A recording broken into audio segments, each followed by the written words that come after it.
televisión Ale presume que la mezcla mexicana está a $90 por barril. Ay, Dios. Bueno, tengo en la línea y me da muchísimo gusto saludarte, querido Roberto de la Madrid, internacionalista y con gran conocimiento de lo que sucede en esa parte del mundo. Querido Roberto, hermano, ¿cómo estás? Qué gusto en saludarte.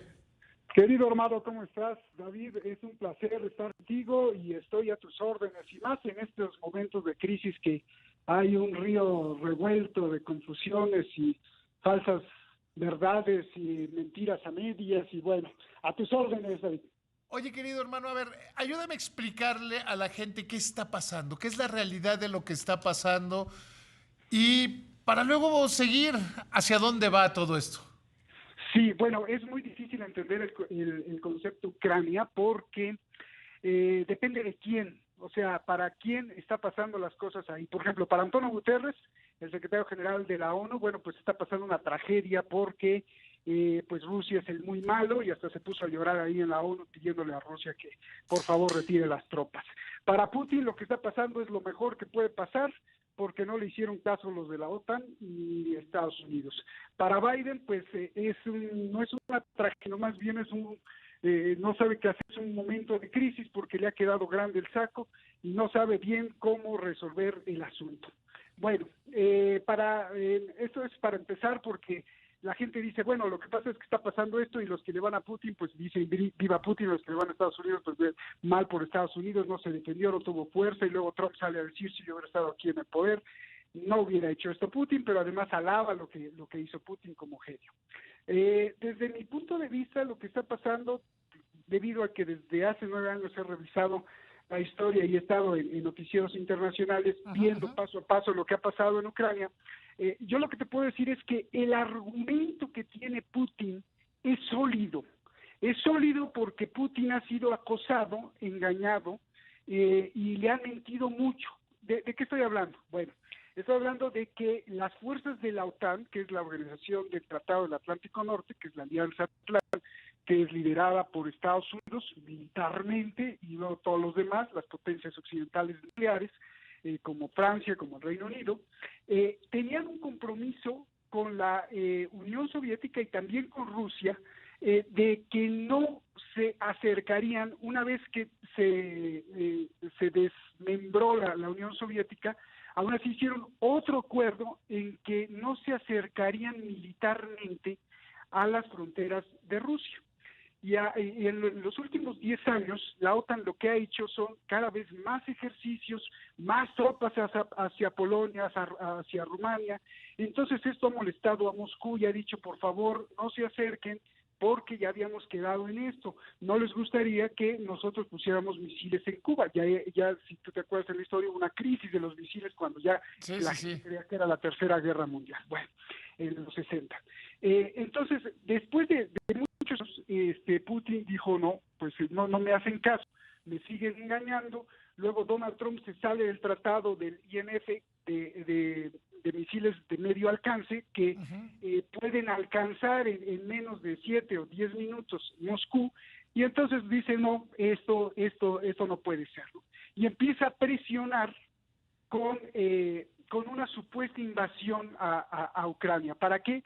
Para que la OTAN reaccione, para que Occidente, el llamado Occidente, que es Estados Unidos y toda la anglosfera, todos los países anglosajones, reaccionen y digan, ok, nos retiramos de Ucrania, porque tú sabes que desde hace un año hubo mucha efervescencia porque Ucrania quería pertenecer a la OTAN, y la OTAN, bueno, pues no debería, porque había un trato, aunque fuera verbal de caballeros, de que la OTAN servía para contrarrestar la Unión Soviética. Ya no hay Unión Soviética y no debería de acercarse a las fronteras de Rusia, igual que Rusia debería de acercar a las fronteras.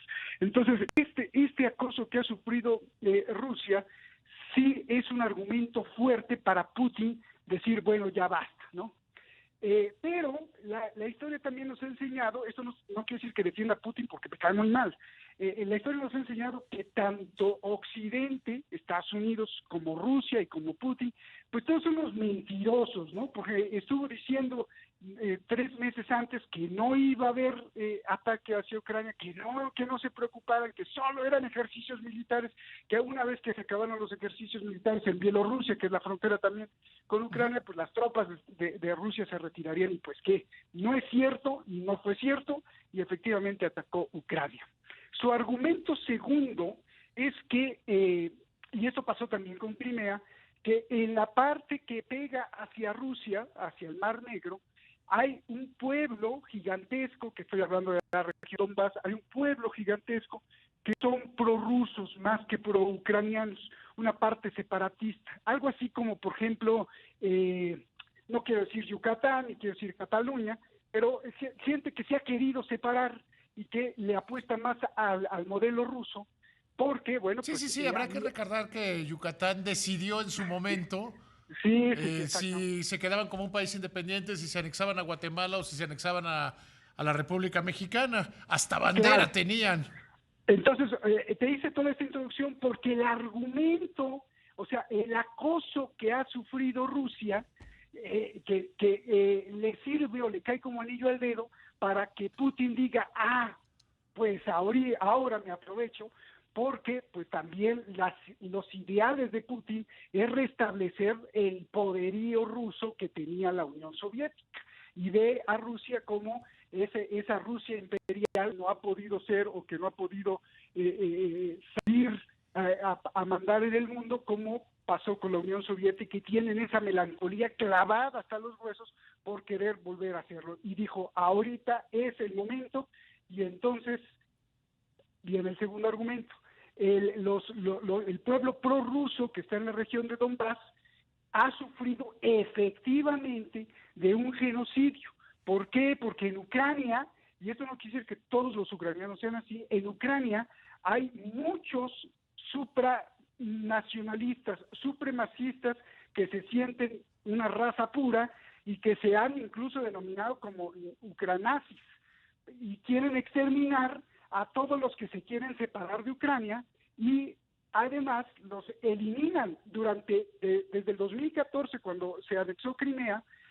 Pues ha habido una guerra de miles de muertos ahí justamente en la región de Donbass, y nadie ha hecho nada, nadie, ni la OTAN, ni Rusia, y esto ha sido sangre y sangre y sangre y sangre. Entonces, otro de los argumentos que le cae como anillo al dedo a Putin es decir, si yo declaro independiente las zonas separatistas, que son las de Luhansk y las de Donetsk, entonces ya los puedo legalmente, entre comillas, de acuerdo a su ley, a la ley rusa, las puedo apoyar con tropas rusas y paro la masacre de las milicias pro-Ucrania que se enfrentan a las milicias prorrusas en el Donbass, y que la sangre no para. O sea, que para quien diga que la guerra ha empezado, no, bueno, ha habido guerra desde el 2014, ¿no? Y ha habido mucha sangre, y muchas de las armas de los pro-ucranianos pues son enviadas por Estados Unidos, por la OTAN, por el Reino Unido, incluso los entrenamientos. De la misma forma, desde Moscú han sido apoyados financieramente con armas, con dinero y con entrenamiento militar los prorrusos en Donetsk y en Lugansk. Una vez que ya declara la independencia, pues ya se puede meter, porque según esto, pues los líderes separatistas, ya proclamados república y reconocida por el Parlamento, la Duma de Rusia, puede enviarle tropas rusas para defenderlos. Y entonces viene el tercer argumento, y el tercer argumento sí me parece una jalada de cabellos de Putin, porque es el argumento de Hitler. Es decir, voy a atacar Ucrania, no se preocupen, no es una invasión, pero voy a atacar, ya se metió, y voy a atacar puntos estratégicos militares. ¿Para qué? Para desnazificarlos. Esto suena como quitarles el gas, ¿no? Para quitarles lo nazi, al quitarles lo nazi, pues entonces ya no van a hablar a mis pobres hermanos prorrusos que están en la región del Donbass. Y además, al quitarles lo nazi, también les quito las armas. Y esto sí, yo creo que es un exceso de dictador de Putin, porque pues se está metiendo otro país, ¿no? O sea, si ellos son nazis y si se pelean entre ellos, pues es un país soberano, no debería estar invadiendo esto. Pero, pues bueno, pues lo hizo. Y Estados Unidos y la OTAN, o sea, la contraparte, los enemigos, no tienen tampoco la autoridad moral de protestar y decir, uy, se metió, ¿por qué? Ha sido, Pues y ahí Estados te interrumpo, Unidos, Roberto, ha sido como muy popular la reacción a favor de Ucrania. ajá, ¿Y, y hacia dónde va a derivar esto? Porque parecería que Ucrania es el pequeño, que sí lo es, y que el que necesita la protección del mundo en torno a un asunto verdaderamente complejo. ujú. Bueno, en primer lugar te contesto para que veamos cuál Ucrania. Ucrania la de Zelensky, Ucrania la de los oligarcas que han saqueado el pueblo ucraniano, que están escondidos ahorita en Londres con su avión particular, o la Ucrania de los ucranianos, que no saben ni para dónde y que tienen compras de pánico y ven cómo pasan los misiles.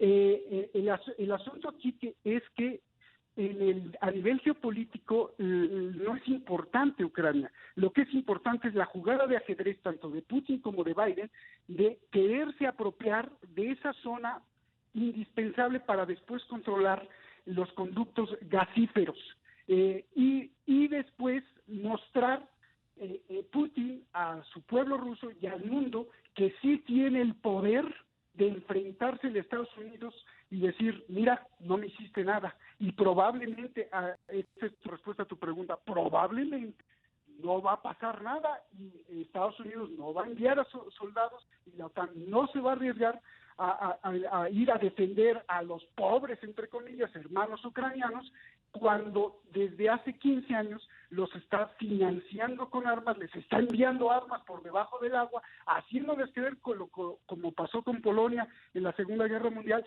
que vamos a defender, y puro cuento, no defienden ni la van a defender jamás Ucrania. Eso sí, pero han estado financiando y apoyando los partidos antiseparatistas, supranacionalistas, supernazis. Vimos ahí a una de las altas ejecutivas del gobierno de Biden, Victoria Nuland, repartiendo, y esto lo tuve en un programa, uno de los analistas me hacía ese apunte, repartiendo galletitas ahí en Kiev para que votaran por los partidos que apoyan el nacionalismo extremo de extrema derecha en Ucrania. Entonces, Roberto, te tengo que cortar, se me acaba el tiempo. Te mando un abrazo y tenemos que juntarnos pronto. Claro que sí, un abrazote.